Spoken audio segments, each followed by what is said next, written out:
Alors, bonjour à tous. Alors, aujourd'hui, on va faire du VSFTP avec un certificat SSL.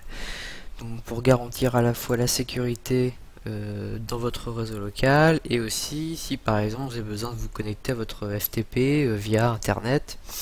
Un certificat SSL va garantir l'authenticité de votre serveur et forcément renforcer la sécurité. On va aussi faire du VSFTP pour justement aussi avoir une sécurité au niveau du serveur pour éviter tout ce qui va être connexion anonyme et là où c'est un petit peu en fait le champ de bataille où tout le monde balance ses fichiers n'importe comment, peut supprimer les fichiers des autres. Justement, on va faire un truc structuré où on va avoir des comptes virtuels pour aussi éviter en fait de se connecter et de devoir créer en fait une multitude de comptes sur notre serveur. Donc c'est pour ça qu'on va pas faire du FTP classique mais du VSFTP. Donc VSFTP pour Very Secure File Transfer Protocol. Donc le principe de ça en fait c'est que vous allez avoir une liste d'utilisateurs virtuels que l'on va créer qui vont en fait se connecter sur un compte local du serveur, là en l'occurrence le compte FTP. Comme ça on a déjà un compte qui est créé, c'est le compte FTP qui est par défaut créé sur un Linux, et comme ça il a déjà les restrictions qui vont avec ce compte là. Donc les gens seront connectés avec un identifiant virtuel, mais utiliseront, sans vraiment le savoir, un compte spécifique FTP avec donc des restrictions de droit pour éviter qu'ils aillent se balader un peu partout, on va dire. Donc pour ça, alors on va d'abord configurer le serveur. Donc j'utilise ce qu'on avait déjà construit, c'est-à-dire notre connexion à distance. Donc pour ceux qui prennent les tutoriels un petit peu en route, là vous avez qu'à vous mettre sur votre serveur tout simplement. Les manips vont être exactement les mêmes. Donc on est parti. Alors, dans un premier temps, on va ouvrir un terminal. On va déjà se placer dans le répertoire qui nous intéresse, c'est-à-dire dans ETC et dans VSFTP. Donc D pour le démon en fait. Voilà, donc si on fait un ls, voilà, on voit donc plusieurs fichiers, notamment un exécutable. Alors celui-là, il est présent si on doit faire une migration de version au niveau de notre VSFTP, donc pour le moment on va pas vraiment en avoir besoin. Le vsftpd.conf, donc le fichier de configuration de base, on va dire, de VSFTP, alors qu'on va dégager dans un premier temps. On va pas le supprimer, mais on va l'enlever puisqu'on va carrément recréer un fichier de configuration spécifique à notre base. Ensuite, vous avez un user list et un FTP user. Alors ces deux fichiers là en fait ont la même vocation, c'est-à-dire interdire des utilisateurs.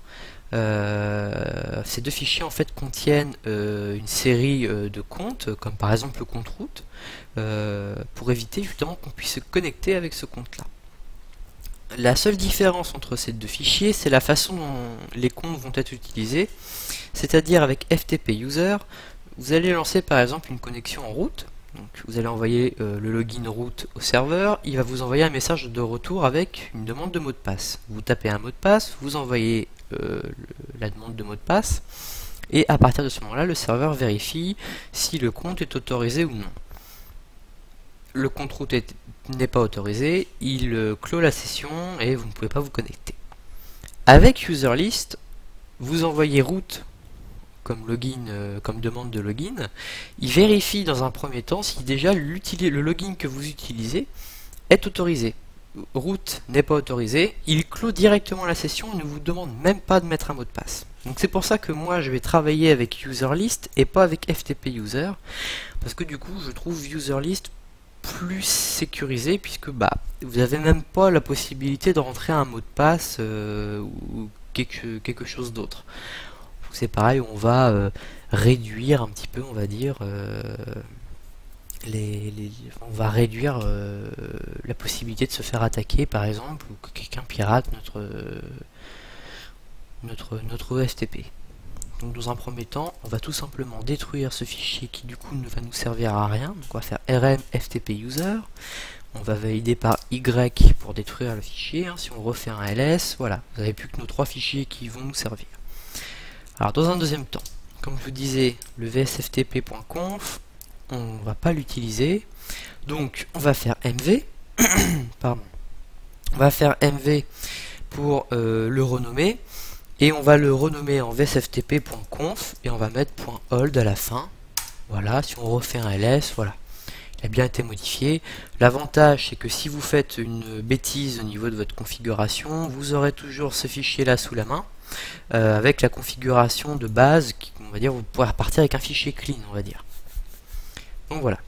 Alors, avant de faire toutes les configurations, on va d'abord s'occuper de notre FTP. Où est-ce qu'on va mettre le FTP? Dans le dernier tutoriel, on avait monté une grappe en RAID 5 sur /opt. Donc si on fait un ls de /opt, voilà, on a notre lost plus found qui est issu de la grappe RAID 5, et donc tout ce qui se trouve dans /opt va se trouver sur notre grappe RAID 5. Alors pour moi, /opt c'est le meilleur endroit pour mettre notre serveur FTP.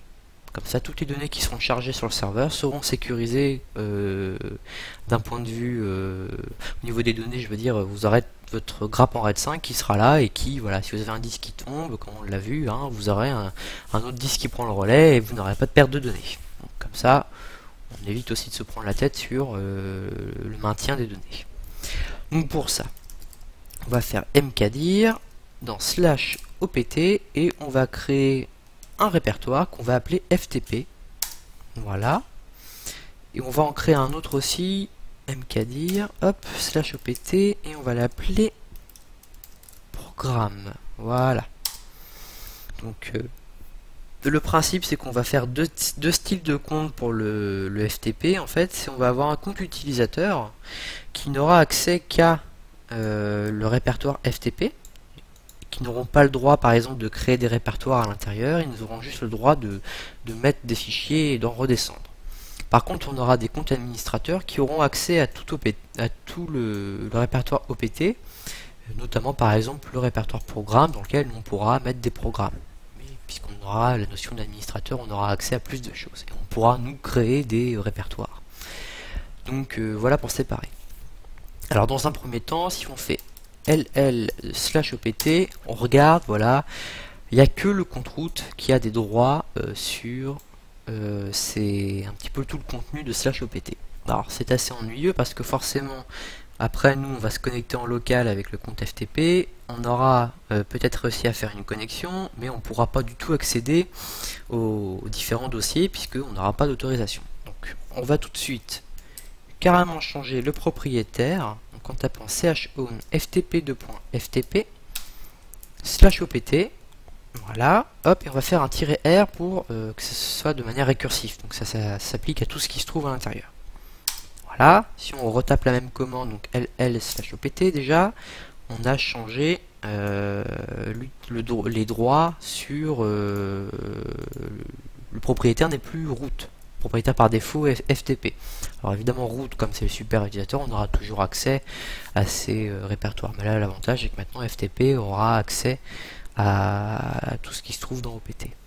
C'est le but. On va aussi faire un chmod 777 dans /opt, pareil, de manière récursive. Hop, voilà, si on regarde, voilà, on a donné vraiment tous les droits, lecture, écriture, exécution. De toute façon, c'est pas possible de se connecter avec le compte FTP sur le serveur comme ça. Et de toute façon, on va faire du cas par cas après au niveau des utilisateurs. Donc c'est pareil, on ne leur donnera pas évidemment le droit de supprimer les répertoires mères. De toute façon, sur mon serveur FTP, moi je ne mets pas d'autorisation de suppression. C'est-à-dire que si vous faites une bêtise et que vous téléchargez un fichier qui ne sert à rien, eh ben, vous serez obligé d'appeler l'administrateur qui supprimera le fichier, mais comme ça, vous ne pourrez pas supprimer de fichier. Évitez de supprimer le travail des autres, tout ça, c'est déjà une très bonne sécurité. Donc on en a fini donc avec la petite structure de notre serveur FTP. Donc maintenant on va tout de suite faire le certificat. Alors pour faire le certificat, on va utiliser OpenSSL. Voilà. On va rentrer les commandes suivantes. Donc rec-509-node au pluriel -days. Alors Days, moi je vais faire un certificat qui va être valide pendant un an, hein, comme ça l'année prochaine j'aurai plus qu'à le renouveler. Hein, donc après c'est à vous de voir combien de temps vous voulez que votre certificat soit valide. Hein. Ensuite, -new key, RSA 2 points, on va le chiffrer sur 1024 bits, hein, on va être tranquille. Keyout, enfin -keyout, on va lui donner le nom qu'on veut donner au certificat créé. Alors moi je vais faire quelque chose de très simple, hein, on va appeler ça vsftpd.pem, voilà, -out, et vous remettez le nom que vous voulez donner au certificat. Voilà. Hop, vous validez par entrée, et donc maintenant vous passez sur la création. Alors, il vous demande déjà dans quel pays on se trouve. Donc nous on est en France, donc FR. Alors ensuite, moi je me situe en Haute-Normandie. Voilà. La ville c'est Rouen. Ensuite le nom de ma compagnie. Alors moi c'est tutoriel.com, hein, magnifique nom que j'ai trouvé complètement faux pour faire mes vidéos. La section, alors moi c'est carrément, attendez, le service informatique, hein, forcément. Sans faute, ce sera mieux. Voilà. Voilà. Le nom du serveur qui abrite le certificat, donc c'est test.tutoriel.com. Et le mail, bon, je ne vais pas en mettre, donc vous appuyez sur Entrée. Voilà. Donc ça y est, on a créé notre certificat. Alors si vous faites ls, hop, et vous voyez, on a un nouveau fichier qui vient d'être créé, qui s'appelle vsftpd.pem. Donc c'est notre certificat. Alors maintenant, on va tout de suite s'occuper de vsftpd.conf. Hein. Donc on a le hold qui est ici, hein, comme ça on peut l'utiliser si on n'arrive pas, ou alors on a fait une bêtise, on va dire entre guillemets, on peut recharger l'ancien fichier. Hein. Donc nous, on va créer maintenant notre fichier. Alors on va faire vim, et on va appeler ça forcément vsftpd.conf. Voilà. Alors, bon là je vais rentrer toutes les commandes qui vont bien pour le fichier. Je vais pas les commenter là au niveau de la vidéo. Par contre en dessous, je vous mettrai tous les fichiers de façon de conf qu'on va créer là. Je vous les mettrai en dessous avec donc toutes les opérandes que je vais rentrer et les commentaires qui vont avec. Hein, puisque là je vais les faire à haute voix, mais forcément je parle pas sur votre serveur, donc vous n'aurez pas les commentaires. Donc je vous les commenterai en dessous. Alors, on va faire i pour insertion et on va insérer donc toute notre configuration. Alors le premier truc qu'on va mettre, c'est listen_port égale 465. Bah oui, parce qu'on a fait un certificat SSL, donc forcément pour faire une connexion avec SSL, il faut utiliser le port SSL. Hein. Donc on va lui dire de travailler non pas sur le port 20-21, comme il a l'habitude de le faire puisque c'est les ports par défaut d'FTP. Hein. On va lui dire, bah voilà, tu vas écouter le port 465. Alors forcément du coup, connect underscore from underscore port underscore 20 égale no. Et forcément, on veut pas utiliser le port 20 du coup, hein. On veut utiliser le port 465, donc si quelqu'un tente de se connecter avec le port 20, on va carrément lui refuser la connexion, puisqu'on veut pas que ce soit possible. Ensuite, alors bon, ça c'est optionnel, moi je le mets, hein. ftpd underscore banner, hop, c'est une bannière de bienvenue sur votre site, hein. Enfin sur votre serveur FTP plutôt. Donc bienvenue sur le serveur FTP de tutoriel.com, voilà, c'est un message de bienvenue quand vous vous connectez, hein. Voilà. Ensuite, le fichier de configuration PAM. Alors, PAM, qu'est-ce que c'est? Alors, en fait, c'est un service qui gère les différentes authentifications sous Linux. Hein. Donc, dans PAM, le service, il y a un fichier de configuration pour la connexion de vsftp, hein, qu'on ira modifier juste après avoir créé notre vsftp.conf. Donc, c'est pour ça, on va lui dire que le fichier de config PAM, il va se trouver, donc c'est PAM underscore service underscore name égale VSFTPD. Voilà, on ira le modifier plus tard. Ensuite, alors notre serveur, on va le mettre en mode standalone. Alors en mode standalone, qu'est-ce que ça veut dire? Ça veut dire que le serveur est autonome. Ça veut dire que le service il tourne en permanence et c'est le serveur qui gère tout ça en fait. Donc voilà. Donc, pour mettre le serveur en mode standalone, on va faire listen égale pardon yes. Voilà. Maintenant, alors moi sur mon serveur, je ne veux pas de connexion anonyme, c'est-à-dire que les personnes qui veulent aller sur mon serveur FTP seront obligées de rentrer un login et un mot de passe. Donc évidemment du coup on va tout simplement interdire les connexions anonymes. Donc anonymous underscore enable égale no. Voilà. Ensuite, alors les utilisateurs virtuels, il va falloir qu'ils mappent le compte FTP, donc qui est un utilisateur local. Pour ça, on va directement faire avec local underscore enable égale yes, on va autoriser la connexion avec des comptes locaux. Sinon, on n'y arrivera jamais. Alors, vous vous rappelez de user list dont on a parlé tout à l'heure. Forcément, il y a des utilisateurs avec lesquels on n'a pas le droit de se connecter, comme par exemple le compte route. Donc pour ça, on va lui dire que le fichier des utilisateurs à refuser, c'est user list underscore file. Donc comme il y en a deux, il y avait FTP user qu'on a supprimé et il y avait user list, on va lui préciser lequel on utilise. Donc nous c'est etc vsftpd hop slash user underscore list. Voilà. On lui dit lequel on utilise. Ensuite, on lui dit tu nous charges le fichier user list. Donc c'est user list enable égale yes. Voilà. Et maintenant, on lui dit eh ben, tout ce qui se trouve dans user list, eh bien tu me le refuses.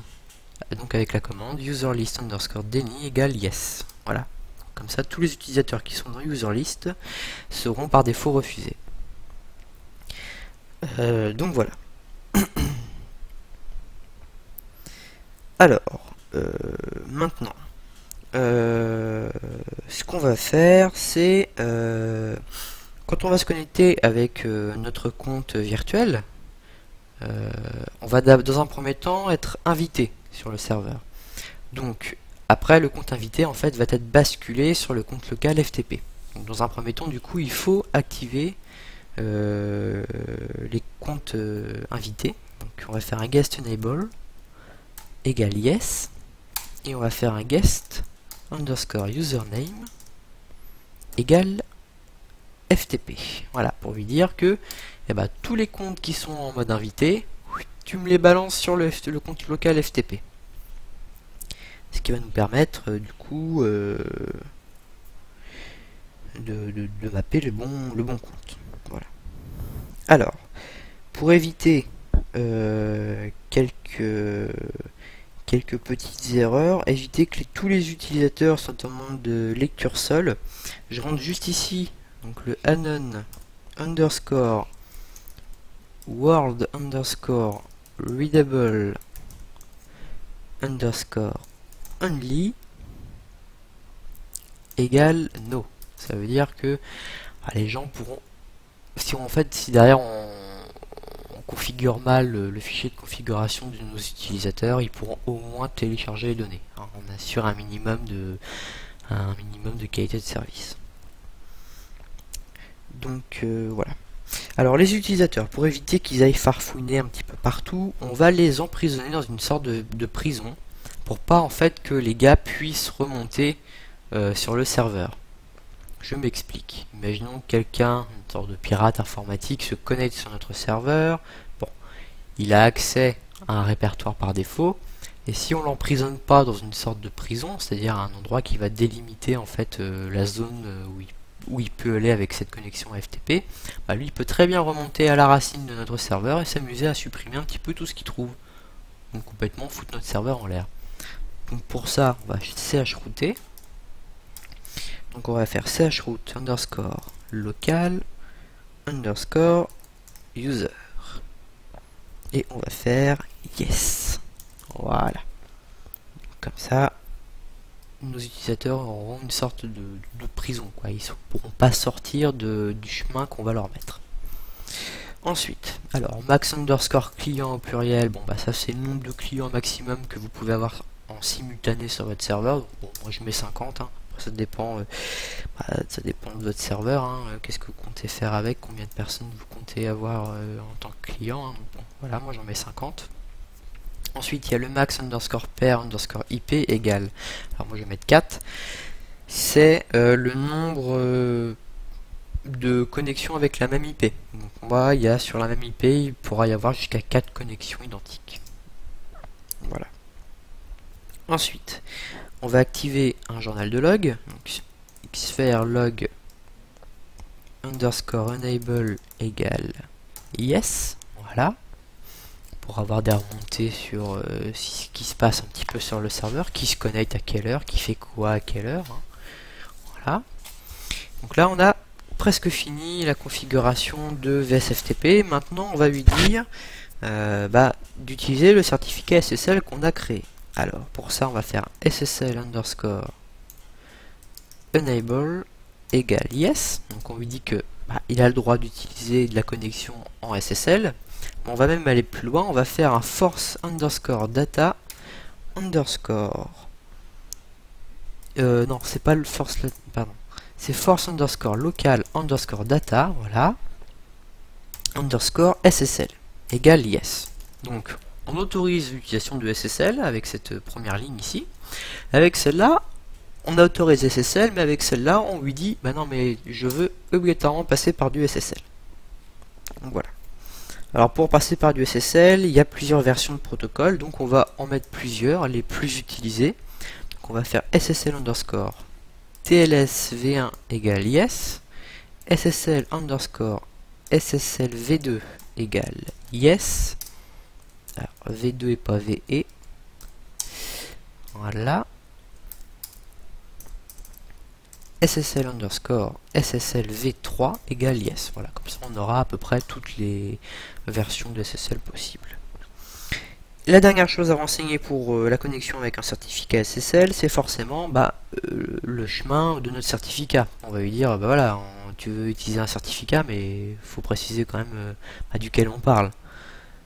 Donc, RSA underscore cert underscore file égale /etc / vsftpd / vsftpd.pem. Et voilà, là vous certifiez, enfin vous certifiez, pardon, vous lui dites, voilà, tu vas utiliser ce fichier là, et c'est le fichier qu'on a créé tout à l'heure. Voilà. La dernière commande qu'on va rentrer, donc c'est user underscore config underscore dir égale /etc / vsftpd / vsftpd underscore user underscore conf. Voilà. Ça tout simplement, donc le vsftpd underscore user underscore conf, c'est tout simplement le répertoire dans lequel on va mettre tous nos fichiers de configuration utilisateur. Je m'explique. Le serveur vsftp charge dans un premier temps le vsftp.conf. Donc il nous charge toutes les opérandes qu'on a mis ici. Il voit qu'il doit utiliser du certificat SSL, hein, avec le certificat qui se trouve ici, voilà. Et la dernière liste, c'est donc tu as chargé on va dire cette configuration par défaut. Maintenant, je te dis aussi que chaque utilisateur va avoir un fichier de configuration spécifique à ses droits d'accès. Et donc, tous les fichiers de configuration, ils vont se trouver là-dedans. Donc c'est un répertoire qu'on va créer, on va mettre les fichiers de configuration de nos utilisateurs. Et voilà. Alors c'est fini pour le vsftpd.conf. Donc vous faites échappe2.wq. Voilà. Donc là normalement vous avez bien écrit dessus. Alors pour plus de sécurité on va faire un chmod 600 de justement vsftpd.conf. Voilà. Hein, comme ça il n'y a que le root qui qui peut aller modifier ce fichier là. On va tout de suite aller autoriser SSL sur notre pare-feu, parce que sinon ça va beaucoup moins bien marcher tout à l'heure. Hein. Donc on va faire autre port, ajouter, donc le port 465 en TCP. On valide, on applique et on revalide. Donc voilà. Alors maintenant, on va créer notre fichier qui va contenir tous nos utilisateurs. Donc on va faire vim login.txt. Voilà. Alors, il y a plusieurs moyens de stocker la base des utilisateurs. On peut faire du MySQL, on peut faire pas mal de choses. Moi j'utilise la méthode avec la base Berkeley en fait. Donc c'est le petit utilitaire que je vous ai conseillé d'installer sur votre serveur pour comment dire pour pouvoir faire le tutoriel. Donc le db-4 utils.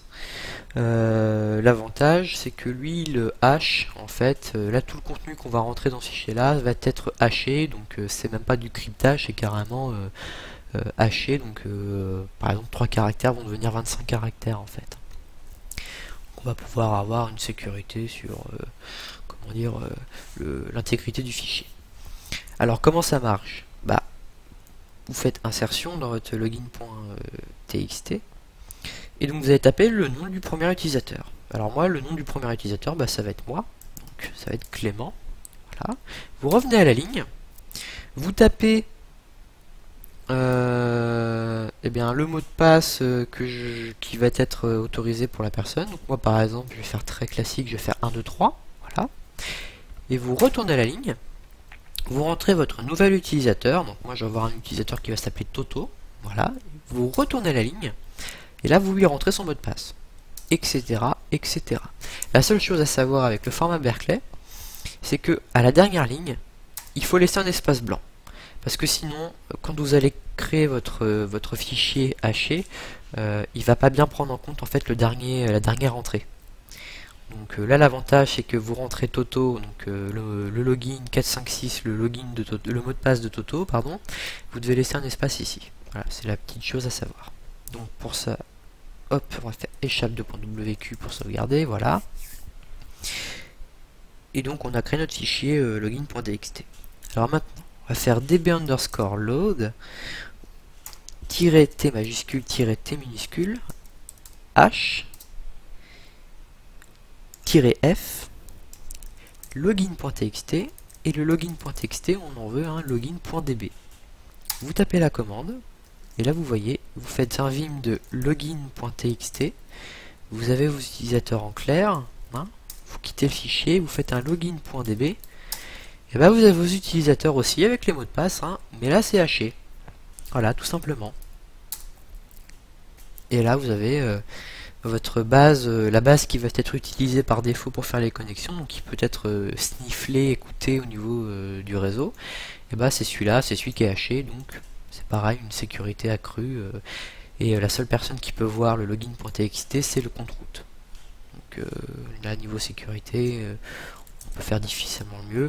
On va quand même faire un chmod 600 sur tout ce qui se trouve en login, hein, donc login.étoile pour faire les deux fichiers. Hein.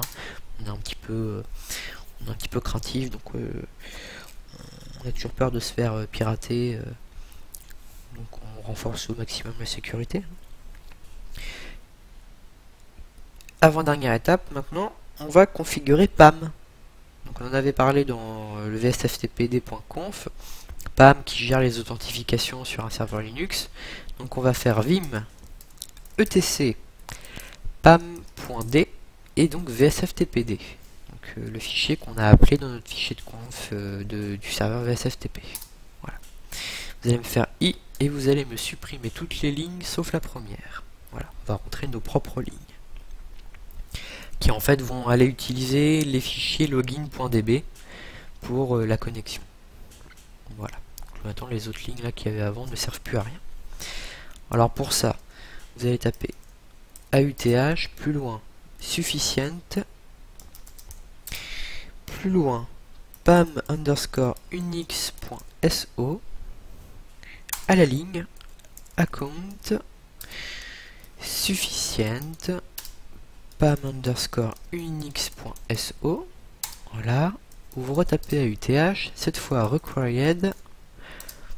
Voilà, et alors là il y a une petite chose à savoir.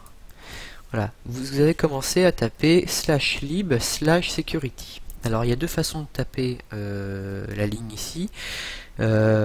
Si vous êtes sur un serveur en 32 bits, ce sera /lib. Si vous êtes sur un serveur en architecture 64 bits, pardon, comme moi, ce sera lib64. Petite chose à savoir, sinon ça ne marchera pas. Comme moi je suis en 64 bits, ce sera lib64. Voilà, vous continuez la ligne avec un pam underscore user db.so et vous lui spécifiez le db, enfin la base à utiliser, c'est dans etc vsftpd et c'est login. Pas besoin de rentrer l'extension du fichier, il va savoir lequel utiliser. Et vous faites la même chose avec account required, donc toujours le lib, donc moi 64, peut-être lib tout court pour vous si vous êtes en 32 bits. Security pam underscore user db.so et pareil db égale etc vsftpd login. Voilà. 2.wq, c'est sauvegardé. Là normalement on en a fini avec la configuration de notre serveur. Alors j'espère que j'ai pas fait de faute de frappe dans tous les fichiers qu'on vient de modifier. De toute façon on va le savoir assez rapidement. On va faire un service vsftpd restart. Bon, magnifique, le service est démarré, donc je n'ai pas fait de faute de frappe dans mes fichiers. Déjà c'est une bonne chose. On va redémarrer le serveur maintenant, vite fait. chkconfig avant, chkconfig de vsftpd, on va le mettre en on pour que le serveur vsftp se démarre à chaque démarrage du serveur automatiquement. Hein, voilà. Donc voilà. Alors, maintenant on va faire pas un restore mais un restart.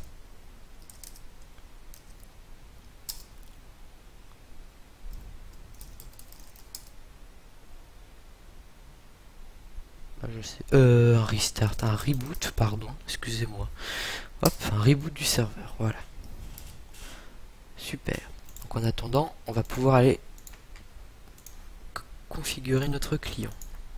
Alors, donc vous vous rappelez de PuTTY pour la connexion avec SSH, VNC encapsulé dans SSH avec VNC Viewer, et maintenant je vous présente FileZilla, un client FTP qui pour moi est le meilleur. Hein. Y a pas de là-dessus, il n'y a pas de problème, c'est vraiment le meilleur, c'est ce qu'on trouve de mieux.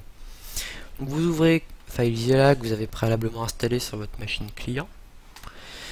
Vous allez dans Fichier, vous faites gestionnaire des sites, voilà, et on va créer un nouveau site. Alors moi je vais lui donner un petit nom, je vais appeler ça ftp.tutorial.com. Voilà, hop. Alors, ici, dans Général, vous rentrez l'adresse IP ou le nom DNS si vous pouvez de votre hôte, ou l'adresse IP de mon serveur. Le port, attention à bien utiliser le 465. Le type de serveur ici, c'est du FTPES, FTP plus explicite. Voilà. Le type d'authentification, c'est pas anonyme puisqu'on l'a interdit. Hein. Donc, le type d'authentification, alors attendez, je vais me mettre en compte pour gérer tout ça. Voilà, hop, on enlève. Donc, tout ce sera en interactive. Hein, c'est le serveur qui veut nous demander une authentification. Donc voilà. Ensuite, dans Avancé, le type de serveur. Alors, par défaut, donc la détection sera automatique, mais vous pouvez mettre d'ores et déjà Unix, hein, puisque c'est un serveur de type Unix. Voilà. Et alors les paramètres de transfert, bien pensez à modifier ça, il faut mettre en actif.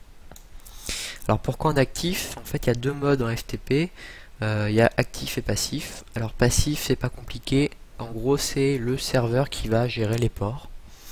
Et en actif c'est le client qui gère les ports. Voilà. Donc ici on se met en actif. Voilà. Vous faites OK. Et là, normalement, si vous cliquez sur la petite icône en dessous de fichier, voilà, vous avez votre ftptutorial.com qui vient d'apparaître. Alors, est-ce que mon serveur a fini de redémarrer? Ouais, c'est bon. Hop, je me reconnais vite fait parce que je vais vous montrer que ça marche dans un premier temps. Je vais vous montrer ce qu'on va faire après pour que ça marche un petit peu mieux. Voilà, donc je retourne sur mon serveur. Et je vais vite faire regarder quand même si mon serveur FTP est bien démarré. Ok, il est en cours d'exécution, c'est parfait. Mon pare-feu a bien le port 465, donc c'est parfait aussi. Donc normalement, ça devrait à peu près marcher. Donc on va sur FileZilla, on clique, voilà. Alors déjà, hop, il nous demande un identifiant. Alors moi, j'ai fait Clément. Ok, voilà. Alors, certificat. Là, vous voyez, hop, le certificat, c'est celle qu'on a créé en début. Et ben voilà, il est rebalancé ici. Donc, il nous demande forcément d'accepter le certificat pour se connecter.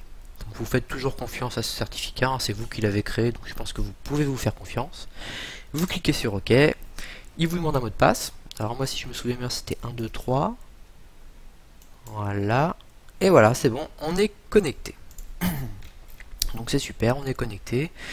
Alors on est connecté par contre au niveau du serveur, on n'est pas connecté dans OPT comme on avait voulu, on est connecté dans var FTP.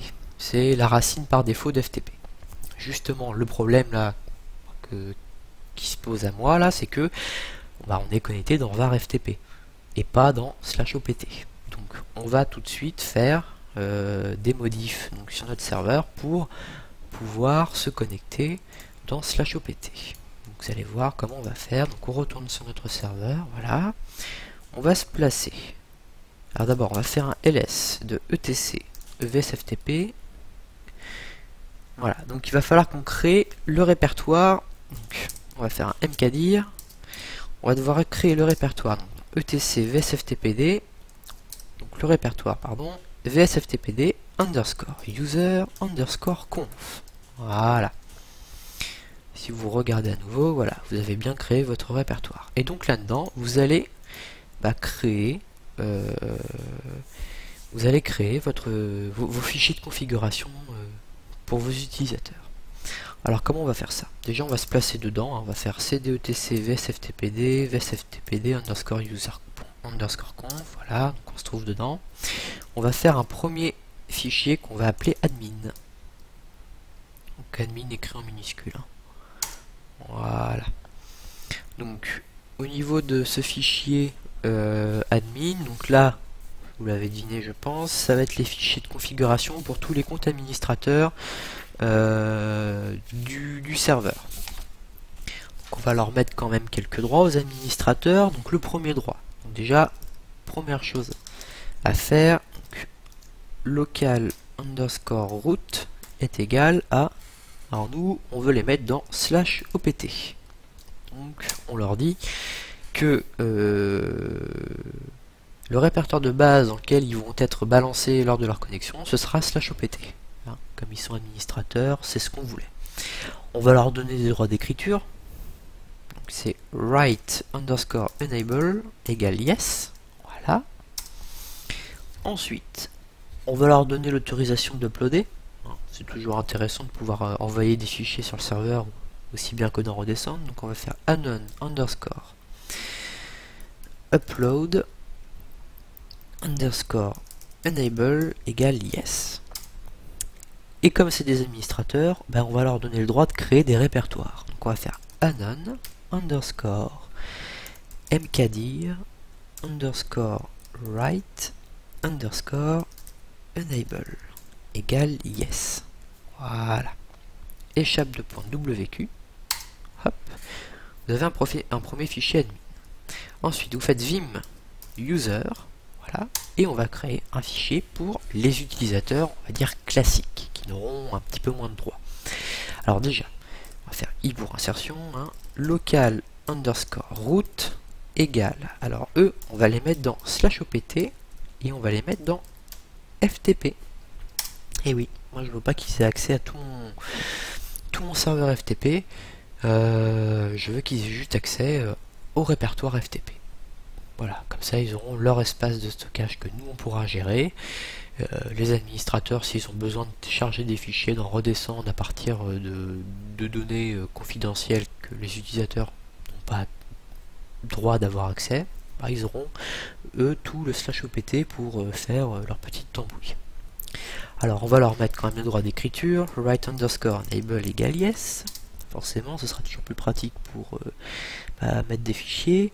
On va leur donner aussi le droit d'uploader, hein, ce sera toujours sympa. Unknown underscore upload underscore enable égale yes.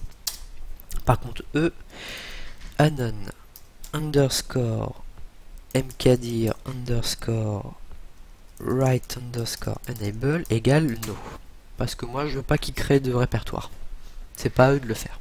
Donc après, c'est à vous de voir ce que vous voulez faire ou non. Hein. Mais moi, c'est pas ce que j'ai envie. Voilà. Échappe de .wq. Voilà. Donc maintenant, vous avez, si vous faites ls, vous avez deux fichiers de base, admin et user. Alors, c'est vrai que devoir rentrer des commandes, recréer un fichier à chaque fois qu'on va devoir rajouter un utilisateur, ça va être assez saoulant. Donc je vais vous fournir un petit script qui va vous le faire à la place. Vous aurez juste à placer donc, les fichiers admin et les fichiers user donc dans ce répertoire ici, hein, donc vsftpd underscore user underscore conf. Et en fait avec le petit script que je vais vous passer, ça fera ça automatiquement. Vous aurez juste à rentrer en fait le nom de l'utilisateur et le type de compte que vous voulez lui attribuer. Et le fichier sera fait automatiquement. Voilà. Donc nous on va créer un fichier pour moi, pour Clément, et on va créer un fichier pour notre ami Toto. Alors on va faire cpadmin, et donc moi je suis administrateur, voilà. Donc, si on refait un ls, hop, on a le fichier qui s'appelle Clément qui contient exactement la même chose que le fichier admin, voilà. Et pareil, on va faire cp, donc cette fois de user, et on va appeler ça Toto, voilà. Et là on a créé nos deux fichiers de configuration pour nos utilisateurs. Et ce sera ça à chaque fois. Comme ça, tous nos utilisateurs auront accès à tout ça. L'avantage derrière, c'est que si par exemple vous avez besoin de gérer un groupe, par exemple vous avez un groupe de comptabilité, ben, rien ne vous empêche dans le répertoire FTP de créer un groupe qui va s'appeler comptabilité. Les autres n'auront pas accès à ce groupe-là, hein, vous aurez juste à leur interdire l'accès. Et puis bah, le compte compta, pardon, et bah, vous aurez juste à le balancer obligatoirement dans ce répertoire là. Comme on a fait un chroot tout à l'heure, il sera emprisonné dedans, il ne pourra pas en sortir. Et voilà, vous pourrez gérer, ça se gère quand même assez simplement et c'est super sécurisé. Donc voilà. Alors pour adopter cette nouvelle modification, on va faire un service vsftp, donc restart. Voilà. Et donc là normalement, hop, si je ne me suis pas trompé, on va dans File ici la client. On va essayer de se connecter donc sur notre FTP avec le compte Clément qui est administrateur. Hop, on rentre le mot de passe. Et voilà, vous avez vu, vous avez FTP et vous avez programme. C'est les deux répertoires qu'on a créés tout à l'heure en début de tutoriel. Et donc moi par exemple dans programme, voilà j'y vais. Bah, je vais mettre tiens mon viewer de VNC et mon PuTTY. Hop, on fait un glisser-déposer, c'est génial. Alors il nous demande notre mot de passe, hein, c'est de la sécurité pour éviter qu'on envoie n'importe quoi partout. Voilà. Voilà, ça y est, il m'a chargé mes deux fichiers. Donc on va aller vérifier après s'ils sont bien là. Hein. Dans FTP,